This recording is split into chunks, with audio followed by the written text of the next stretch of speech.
Assalamualaikum warahmatullahi wabarakatuh. Perkenalkan, nama saya Wahyu Rifki Abian dengan NIM 242548. Di sini saya mau menerangkan tentang pencegahan dan penanganan penyakit PMK di pedesaan. Oke, berikut adalah panduan singkat dan praktis untuk peternak sapi di pedesaan yang berfokus mengenali gejala, tindakan darurat di lapangan, biosecurity sederhana, dan langkah pencegahan jangka panjang yang bisa diterapkan di lingkungan pedesaan. Mengapa PMK perlu diwaspadai? Karena penyakit mulut dan kuku atau PMK menular sangat cepat antar hewan berkuku belah. Meskipun tidak menular ke manusia, tapi dampak ekonomi pada peternakan bisa besar, seperti kehilangan produksi susu, hewan pincang, biaya pengobatan yang mahal, dan pembatasan perdagangan hewan. Deteksi dini dan respon cepat menahan penyebaran di tingkat pedesaan. Kenali gejala utama, jangan sampai ternak sakit. Yang pertama yaitu bisa dilihat dari mulut dan lidah yang mengeluarkan air liur berlebihan, berbusa, luka lepuh atau sariawan pada lidah, gusi dan bibir dalam sehingga hewan kesulitan makan. Yang kedua yaitu bisa dilihat dari kuku yang luka, lepuh, atau kuku terkelupas yang bisa mengakibatkan sapi atau ternak pincang dan ambruk. Yang ketiga yaitu gejala umum seperti demam tinggi hingga 41 derajat, nafsu makan turun drastis, dan penurunan produksi pada ternak tersebut. Tindakan pertama saat menemukan gejala penyakit PMK pada ternak.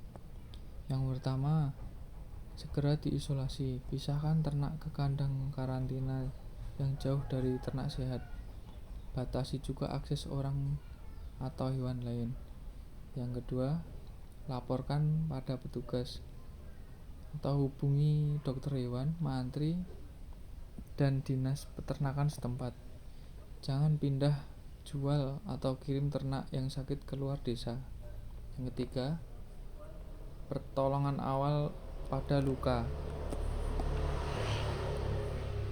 Bersihkan luka mulut dengan larutan asam sitrat 1% atau antiseptik ringan.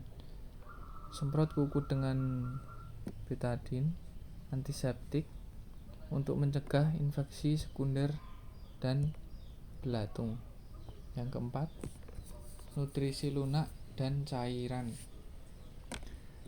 Berikan pakan lunak atau bubur konsentrat, rumput muda yang dicacah, dan air hangat.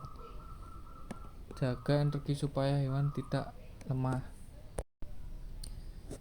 Biosecurity kandang dan langkah sederhana yang efektif,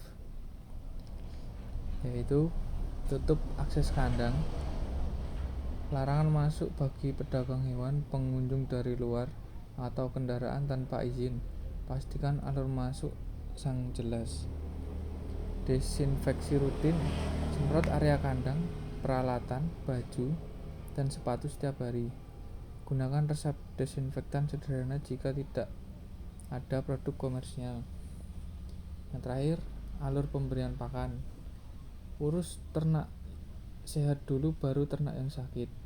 Setelah urus kandang sakit, peternak wajib mandi dan ganti pakaian sebelum kontak dengan hewan yang lain.